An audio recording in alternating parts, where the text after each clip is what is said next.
दोस्तों नमस्ते। दोस्तों मैं डॉक्टर नित्यानंद। दोस्तों आप सभी का मेरे यूट्यूब चैनल पे स्वागत है। दोस्तों आज हम लोग एक बहुत इंपॉर्टेंट टॉपिक एनीमिया पे डिस्कस करने वाले हैं।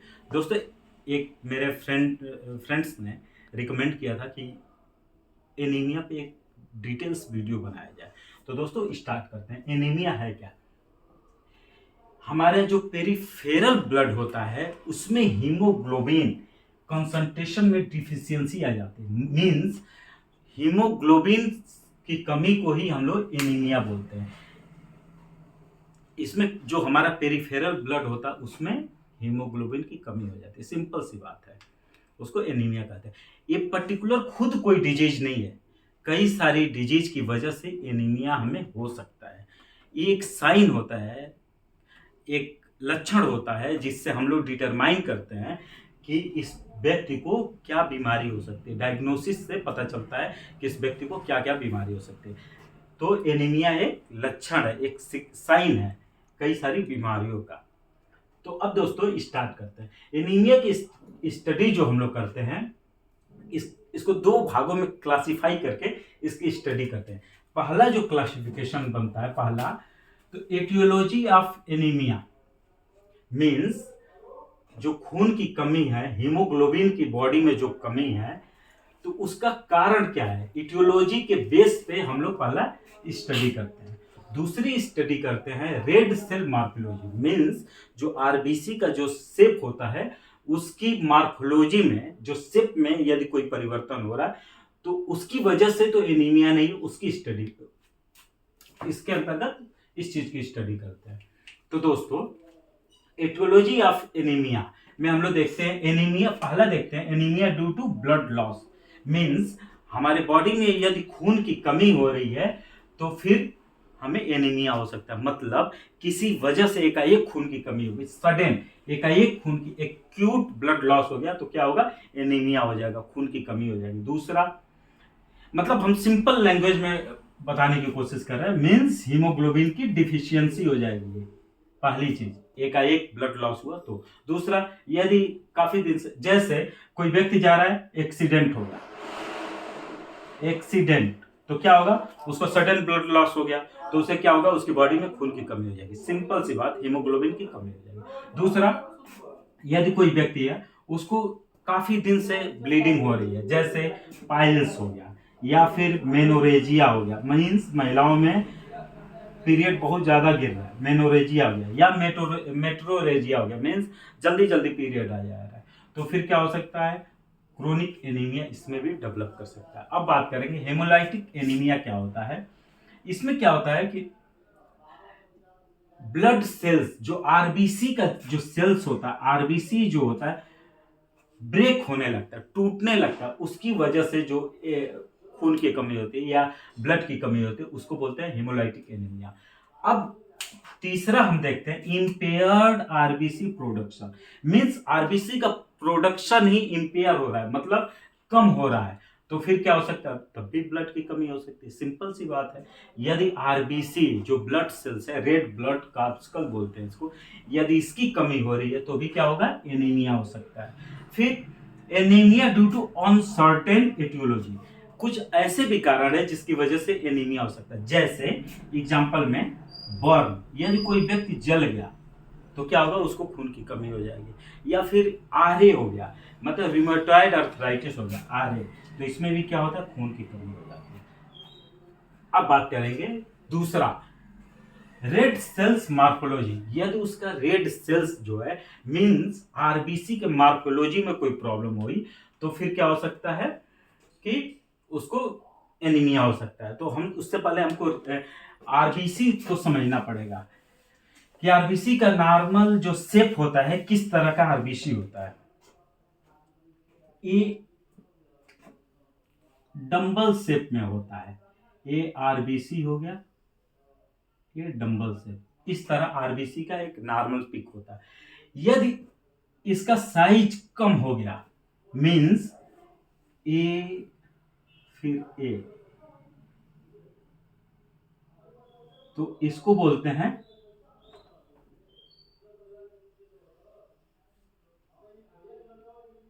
Microcytic, microcytic.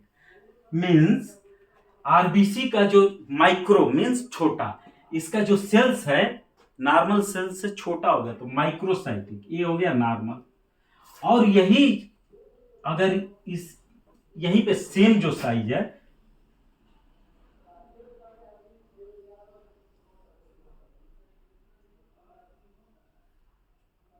अगर साइज इंक्रीज कर गई, साइज बड़ी हो गई, तो उसको बोलते हैं मैक्रोसाइटिक।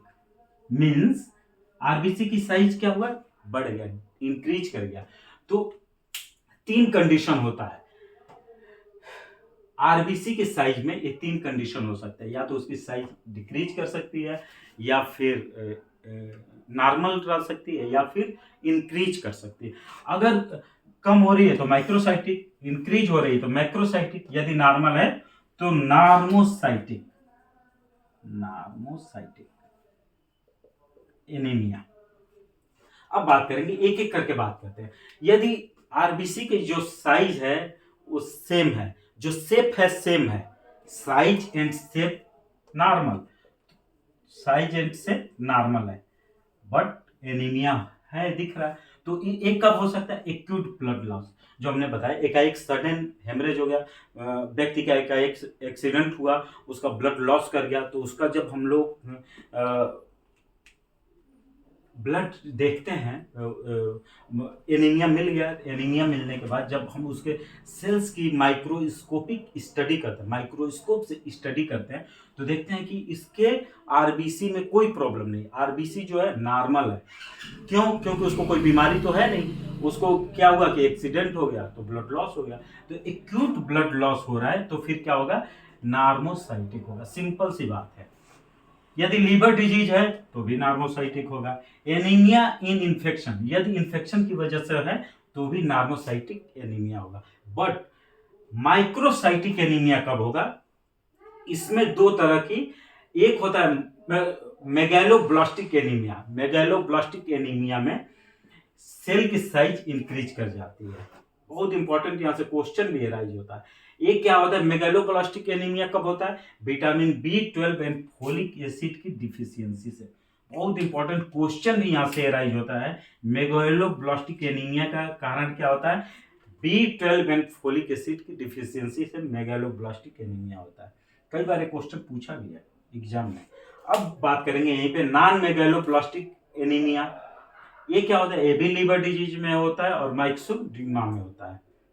अब बात करेंगे माइक्रोसाइटिक एनीमिया, मींस सेल की, ये जो हमने बात किया था, आरबीसी की साइज क्या हो गई, डिक्रीज कर गई। तो एक किसमें होता है, आयरन डिफिशियंसी एनीमिया में हो सकता है, दूसरा थैलीसीमिया में होता है, हो सकता है, या फिर anaemia due to chronic disease, यदि कोई पुरानी बीमारी है तो उसमें भी माइक्रोसाइटिक एनीमिया हो सकता है। सिंपल सी बात हो गई कि एनीमिया किन किन कंडीशनों में हो सकता है। एनीमिया की हम स्टडी किसके अंतर्गत करते हैं, क्लासिफिकेशन हमने देख लिया। अब बात करेंगे जो सबसे इंपॉर्टेंट एनीमिया है, अक्सर इससे क्वेश्चन भी एराइज होता है, iron deficiency anaemia. Iron deficiency anaemia क्या होता है, 60 में कोशिश करेंगे बताने की। आयरन डिफिशियंसी एनीमिया बहुत इंपॉर्टेंट, अक्सर हम लोग सुनते हैं, deficiency anaemia, iron deficiency anaemia सबसे मोर कॉमन एनीमिया है। जितने भी हम लोगों ने एनीमिया देखा, पर्निशियस एनीमिया हो गया, मेगालोब्लास्टिक एनीमिया हो गया, और भी जो भी है मेगालोब्लास्टिक एनीमिया, ये सब जितने भी एनीमिया उसमें सबसे मोर कॉमन होता है आयरन डिफिशियंसी एनीमिया। क्यों, ये क्या होता है, इसमें आयरन की कमी हो जाती है, तो फिर आयरन डिफिशियंसी एनीमिया हो जाता है। अब बात करेंगे ये होता क्यों है, इसका कॉजेज हम देखते हैं। तो पहला कारण क्या हो गया, डिक्रीज डिक्रीज इनटेक, मींस यदि कोई पेशेंट है, स्पेशली बच्चा, चिल्ड्रेन है, वो क्या कर रहा है, उस बच्चे को क्या हो रहा है, भूख ही नहीं लग रही है, तो उसमें क्या होगा, डिक्रीज इनटेक, मतलब वो आयरन कम लेगा, तो फिर क्या होगा, इसकी वजह से भी आयरन डिफिशियंसी एनीमिया हो सकता है। क्यों, क्योंकि वो पूरा प्रॉपर डाइट नहीं ले रहा है, एनोरेक्सिया की कंडीशन में, मीन्स भूख नहीं लगने की कंडीशन में आयरन डिफिशियंसी एनीमिया हो सकता है। पहला डिफेक्टिव एब्जॉर्प्शन, दूसरा जो कारण होगा डिफेक्टिव एब्जॉर्प्शन, मीन्स यहां पे भी यदि उसके जीआई में, गैस्ट्रोइंटेस्टाइनल ट्रैक में यदि कोई प्रॉब्लम है जिसकी वजह से उसका एब्जॉर्प्शन नहीं हो पा रहा, मॉल एब्जॉर्प्शन, मॉल एब्जॉर्प्शन, यदि उसको जैसे जीआई ट्रैक में कोई प्रॉब्लम हो गई तो यहाँ पे उसका एब्जॉर्प्शन सही से नहीं हो पा रहा है, तो उसमें भी आयरन डिफिशियंसी एनीमिया होगा। फिर तीसरा जो आता है excessive demand, excessive demand means iron की डिमांड बढ़ गई। कब बढ़ेगी, ये भी एक रीजन है कि कब बढ़ेगी, ड्यूरिंग प्रेगनेंसी, यदि प्रेगनेंसी है तो आयरन की डिमांड ज्यादा होगी।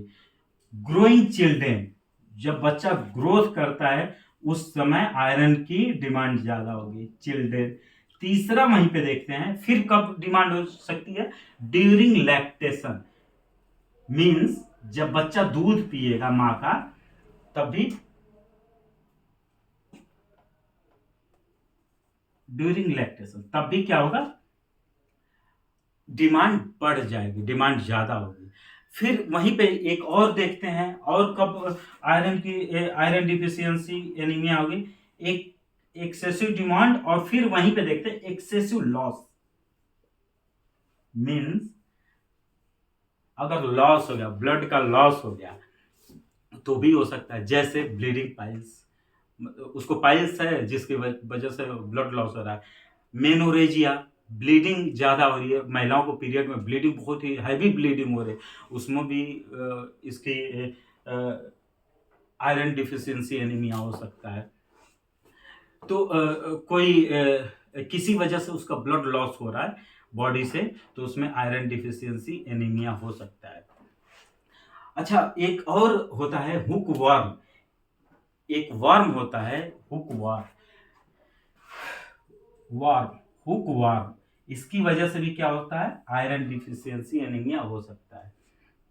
अब बात करेंगे कि यदि आयरन डिफिशियंसी एनीमिया है तो सिम्टम्स क्या आएंगे, क्या लक्षण आएंगे जिससे हम लोग डिसाइड करेंगे कि इसको आयरन डिफिशियंसी एनीमिया है। तो इसमें लक्षण देखते हैं, तो सिम्टम्स, तो सबसे पहला सिम्टम आएगा वीकनेस, मीन्स कमजोरी, पेशेंट को वीकनेस, बहुत ज्यादा कमजोरी महसूस होगी, वीकनेस महसूस होगा, चक्कर आएगा, पेशेंट को चक्कर आएगा, सांसें फूल सकती है, ब्रीथलेसनेस होगा, पाल्पिटेशन, घबराहट होगा, फिर उसको tachycardia, means pulse rate, tachycardia, pulse rate increase कर जाएगा, पल्स रेट इंक्रीज कर जाएगा, मीन्स पल्स रेट ज्यादा हो जाएगा, लेकिन कभी कभी पल्स रेट कम भी हो जाता है, रेयरली कम होता है। फिर मेमोरी, उसका कंसंट्रेशन वीक हो जाएगा, एमिनोरिया हो जाएगा, मीन्स पीरियड आना बंद हो सकता है, या फिर पीरियड ज्यादा भी हो सकता है, इस तरह के लक्षण। अच्छा, डाइजेशन में क्या होगा, हार्ट बर्न, सीने में जलन हो सकती है उसको, ये सब मतलब ये सब कॉमन सिम्टम्स है जो कि आयरन डिफिशियंसी एनीमिया में मिलता है। इन्वेस्टिगेशन में हम लोग क्या करवाते हैं, सीबीसी एडवाइस करते हैं, और दूसरा करवा लेते हैं आयरन बाइंडिंग कैपेसिटी, इससे क्लियर हो जाता है कि उसके बॉडी में जो हीमोग्लोबिन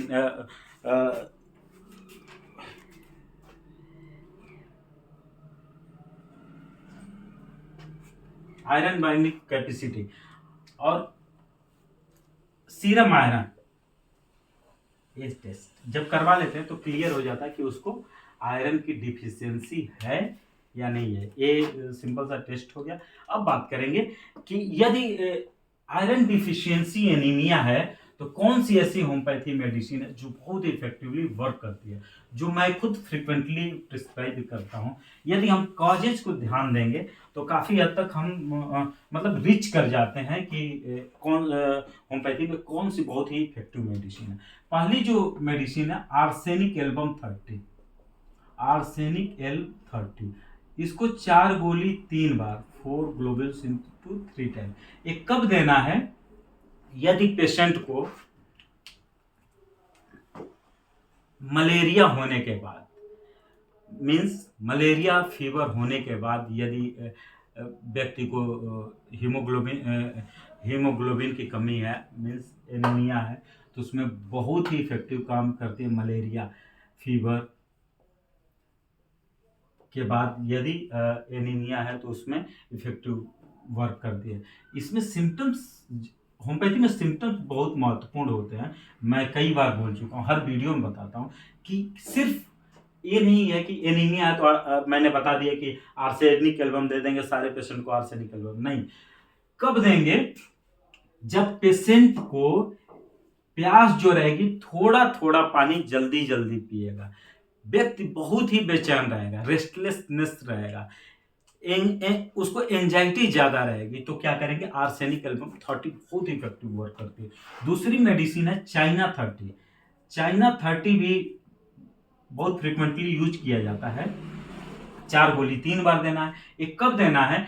जब due to the blood loss, यदि ब्लड लॉस हो गया, हेमरेज हो गया, एक्सीडेंट हो गया, तो उसमें वाइटल फ्लूइड लॉस हो गया, ब्लड लॉस हो गया, तो फिर क्या करेगा?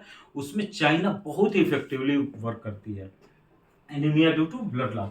तीसरी जो मेडिसिन है ferrum phos 30, sorry ferrum phos 6x, ferrum phos 6x काफी हद तक स्पेसिफिक मेडिसिन भी हम लोग बोल सकते हैं, but there is no specific medicine homeopathy.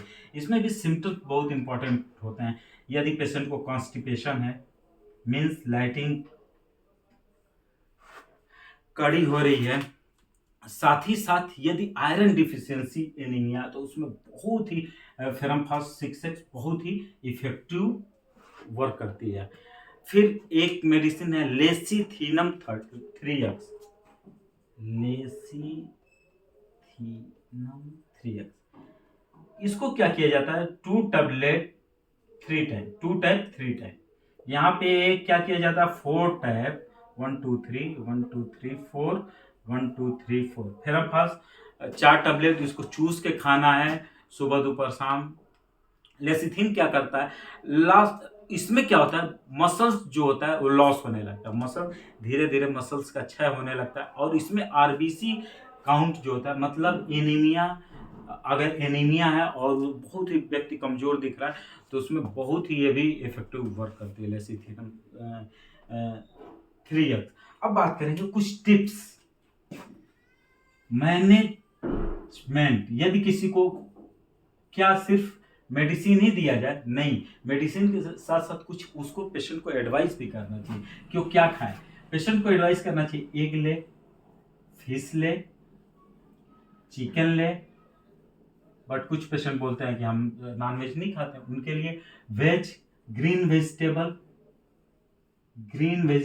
Means green leafy vegetables means हरी पत्तेदार सब्जियां खाए, बहुत इफेक्टिव वर्क करती है। साथ में ड्राई फ्रूट्स ले सकता है,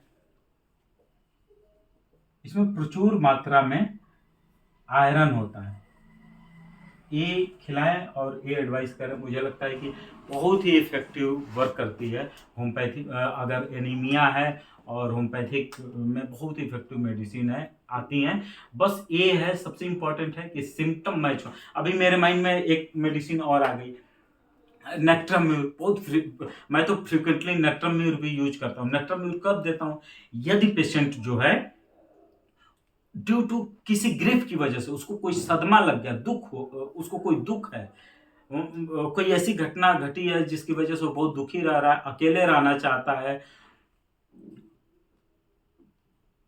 अगर ऐसा है और उसको नमक पसंद है, खाने में नमकीन पसंद है, तो उसमें मैं फ्रीक्वेंटली नेट्रोम्यूर 30 सुबह शाम 2 टाइम दे देता हूँ और काम भी करता है, बहुत ही इफ़ेक्टिव काम करता है।